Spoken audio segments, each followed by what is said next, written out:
మా మమ్మీ డాడీకి వాళ్ళ లైఫ్ అంతా డిఫరెంట్. చాలా మంచిగా ఉండాలి, చాలా సిన్సియర్గా ఉండాలి, మనం మంచి చేయాలి, మనం సాయం, ఇదే వాళ్ళ లైఫ్ అంతా ఇదే. వాళ్ళకి ఇంకొక మెట్టు తెలియదు.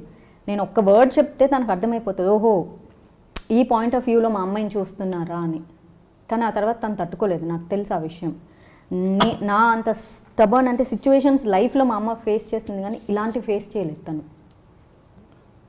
బట్ చెప్పాను, నేనేదో రీజన్ చెప్పాను, యాక్చువల్లీ ఏదో ఒక స్టూపిడ్ రీజన్ చెప్పేశాను, ఈ రీజన్ వల్ల నన్ను ఇలా ఊరికే హెరాస్ చేస్తున్నారు అని. ఓహో ఈ రూట్లో ట్రై చేశారా, అది కూడా వాంటెడ్గా వచ్చిన call, I know it after my message. అప్పుడు కూడా నేను ఐమ్ ఎవ్రీథింగ్ ఫైన్, నాకేం అవసరం లేదు, థ్యాంక్స్ అని ఫోన్ పెట్టేశా. మళ్ళీ నెక్స్ట్ డే నుంచి స్టార్ట్. ఆ నెక్స్ట్ డే నా అసిస్టెంట్ ఏడ్చుకుంటూ వచ్చాడు. ఏమైంది అంటే, నా వల్ల కాదు మేడం, నేను వెళ్ళిపోతాను, ఇన్ని తిట్లు నేను భరించలేను, నేను ఏ తప్పు చేయకపోయినా తిడుతున్నారు, నేను ఏ డ్రెస్ వేసుకొచ్చినా తిడుతున్నారు, నా తిండి ఇంకా బాధ కలిగిస్తుంది. నేను ఏం తింటున్నానో కూడా నా బాక్స్ చెక్ చేసేవాళ్ళు. నా అసిస్టెంట్ రోజు మొహం ఇలా పెట్టుకొని వచ్చేవాడు, బాక్స్ పట్టుకొని. ఎందుకు నవ్వుతూ పెట్టడం చేత కాదా నీకు అనేదాన్ని. కాదు మేడం, బాక్స్ చెక్ చేసి పంపిస్తున్నారు నన్ను, ఏం తింటున్నాను, అందులో కీరాలు క్యారెట్లు తప్ప ఏమీ ఉండేవి కాదు. ఏం పెడుతున్నారు మీ మేడంకి, రోజు రోజుకి లావ్ అయిపోతుంది. నేను చేసిన ఆ షూటింగ్లో నేను 4 కేజీలు తగ్గాను. కానీ నా తిండి మీద కూడా అబ్జర్వేషన్స్, ఏం తింటుంది, తినకూడదని కాదు, ఆ ప్రొడక్షన్ పెట్టదని కాదు, ప్రొడక్షన్ చాలా మంచి ఫుడ్ పెడుతుంది, కానీ ఇది ఒక కైండ్ ఆఫ్ సాడిజం. అంటే నన్ను అన్ని రకాలుగా హర్ట్ చేయాలన్నదే అక్కడ ఇంటెన్షన్. ఎన్ని హార్డ్షిప్స్ ఇస్తే at least once fall in to my place అనే ఒకటి. నేను మొండికి మొండిదాన్ని. నాకు అడుగడుగున ఆపుతుంటే నాలో ఇంకా పంతం పెరిగిపోయింది. ఎన్ని రోజులు ఆపుతారు, నన్ను ఎలాగో తీసేయలేరు సినిమా నుంచి, ఆప్షన్ లేదు, షూటింగ్ జరిగిపోతుంది, I have to be in the movie. ఆ పొగడు నేను ఆలోచించుకోలేదు, నా నెక్స్ట్ మూవీ ఏంటి, నా ఫ్యూచర్ ఏంటి, నా కెరీర్, ఇవన్నీ నాకు అప్పుడు ఎక్కలేదు నా కళ్ళకి. బోల్డ్ అని ఆశలతో వచ్చాను, పంతంకి మా ఇంట్లో ఛాలెంజ్ చేసినట్లే. నాకు ఏ సపోర్ట్ లేరు, ఏ గురువు లేరు, అసలు ఎవ్వరూ లేరు ఇండస్ట్రీలో. నాకు wrong roots, back doors, managers ఎవ్వరూ లేరు. నా అదృష్టంకి నేను అంత స్ట్రాంగ్గా అనుకున్నాను కాబట్టి అది వచ్చిందని నేను చెప్పొచ్చు. కానీ నాకు నిలబెట్టుకోవడం తెలియలేదు. చాలా అంటే సాంగ్ షూటింగ్లో చిన్న డ్రెస్ వేసుకోమన్నారు, నేను వేసుకోనని చెప్పాను. చిన్న డ్రెస్ వేసుకోకూడదని కాదు, నేను ఆల్రెడీ అందులో వేసేసుకొని ఉన్నాను, అంతకంటే చిన్న చిన్న డ్రెస్సులు. ఎందుకు ఆ రోజు నేను వేసుకొని అన్నాను, అది ఆ రోజు తిట్టేశారు బాగా, ఏడ్చేశాను లొకేషన్లో. కొరియోగ్రాఫర్లు వచ్చి బతిలాడుకొని, అలా కాదు మీరు వేసుకోండి, మీకు అన్కంఫర్ట్గా ఉంటే దాని కింద ఇంకొకటి వేసుకోండి, పిన్ చేసుకోండి, ఇలా వేసుకోండి, ఇలా పెట్టుకోండి. ఆ రోజు సాంగ్ అయిపోయి ఇంటికి వెళ్ళిపోయేటప్పుడు మా మమ్మీని పిలిచి, ఆ రోజు కూడా హీ ఎక్స్పెక్టెడ్ దట్ నేను సారీ చెప్తాను ఆయనకి అని. మమ్మీని పిలిచి, మమ్మీని ఏమన్నారో నాకు తెలీదు, మమ్మీ కళ్ళు తుడుచుకుంటూ వచ్చింది. ఏమైంది అంటే, ఏం లేదు పదా వెళ్దాం, ఇంటికి వెళ్దాము అనింది. ఏమైంది చెప్పు అంటే 2 లైన్లు చెప్పింది. మిగిలినవి మా మమ్మీతో ఏమన్నారో తెలియదు. ఆల్మోస్ట్ 15 minutes మాట్లాడారు. నాకు తెలుసు, వచ్చి చెప్పారు పిలుస్తున్నారు మిమ్మల్ని అని.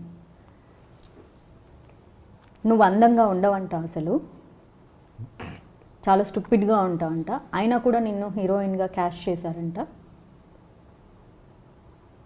అదొకటే చెప్పింది. అప్పుడు కూడా నాకు చాలా బాధ వేసింది. నాకు మనుషుల్ని ఇండస్ట్రీలో ఎలా మేనేజ్ చేయడమో కూడా చాలామంది నేర్పించారు, కానీ నాకు పంతం పెరిగింది. ఎందుకు నన్ను ఇంత హింసిస్తున్నారు, ఎందుకు అంత టార్చర్ పెడుతున్నారు.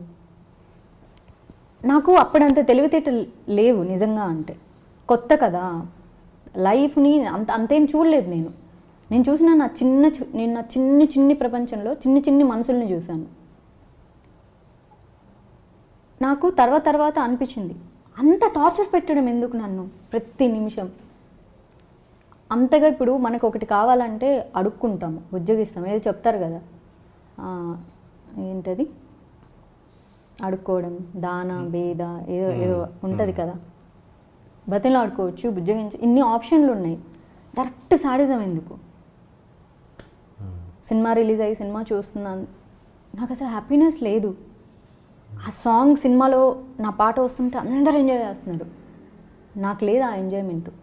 నేను ఈ షార్ట్ చేసేటప్పుడు నేను ఇలా ఏడ్చాను కదా, ఈ షార్ట్ జరిగేటప్పుడు నన్ను ఇలా అన్నారు కదా, ఈ కెమెరా యాంగిల్ పెట్టినప్పుడు దరిద్రంగా ఉంది ఫ్రేమ్లో, the stupid face I never seen in my life.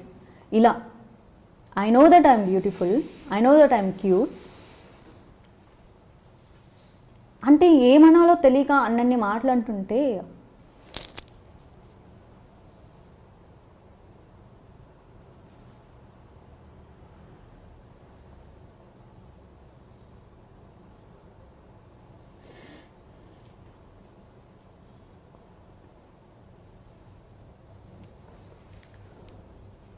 I'm sorry.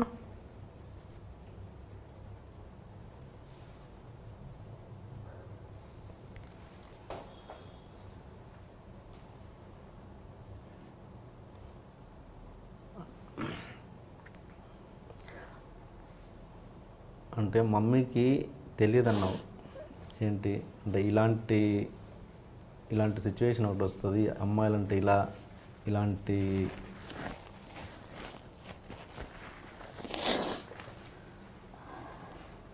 అమ్మాయిలంటే ఇలాంటి పరిస్థితి ఉంటుంది ఇండస్ట్రీలో అన్నది. అంటే అంత అమాయకంగా ఎలా ఉంటారు? ఇండస్ట్రీకి పంపిస్తే ఇలాంటి పరిస్థితులు రావని ఎలా అనుకుంటారు? నాకు తెలియదు కదా ఇండస్ట్రీ అంటే ఏంటో, because we are nowhere related to cinema industry, అసలు ఎక్కడా కాదు. నేను డైరెక్ట్ సినిమా ఇండస్ట్రీతో నాకు రిలేషన్స్ లేవు కాబట్టి టీవీలో యాంకర్ అవుతానని చెప్పి ఆడిషన్కి వచ్చి సెలెక్ట్ అయ్యి, నాకు కాన్ఫిడెన్స్, నేను బాగా మాట్లాడగలను, చాలా బాగా మాట్లాడగలను, చూడటానికి బాగుంటాను, ఈ రెండు సరిపోతాయి కదా యాంకరింగ్ చేయడానికి. పర్ఫామ్ చేయడానికి నాకు పర్ఫామ్ చేయగలిగే టాలెంట్ ఉంటే చాలు కదా. ఆ కాన్ఫిడెన్స్తో వచ్చాను, యాంకర్ అయ్యాను. మమ్మీ వాళ్ళు లేరు, నేను ఒక్కదాన్నే వచ్చా హైదరాబాద్కి. ఇండస్ట్రీ గురించి గాసిప్స్ వింటుంటారు, కానీ గాసిప్ అంతా నిజమైపోతుందని ఎవరు ఊహించుకోరు కదా. ఎగ్జాక్ట్లీ ఇదే అడుగుతారని ఆమె ఊహించుకోలేదు కదా. నేను అమ్మకి అప్పుడు ఏదో రీజన్ చెప్పింటానేమో, నేను ఫ్రేమ్లో సరిగ్గా కనిపించట్లేదంట, నేను లావుగా ఉన్నానంట. సో నేనేం లావుగా లేను, సన్నగానే ఉండేదాన్ని. అలా ఏవో రీజన్స్ చెప్పి ఉంటాను. తర్వాత లేటర్ ఆన్ ఇండైరెక్ట్గా నేను చెప్పడం స్టార్ట్ చేసిన తర్వాత she understood what he might expected అని, షీ అండర్స్టూడ్ అని నేను అనుకుంటున్నాను.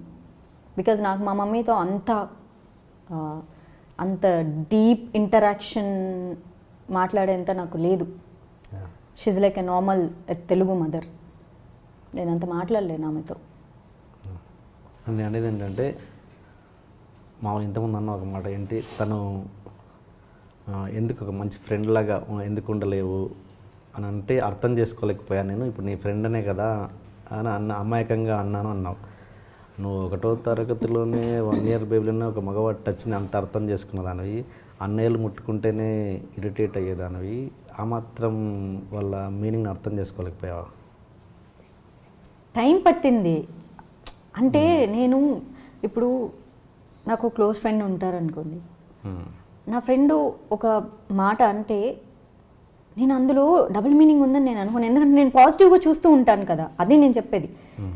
నెగిటివ్ ఎనర్జీ వచ్చినప్పుడు మనం నెగిటివ్గానే ఆలోచిస్తాం.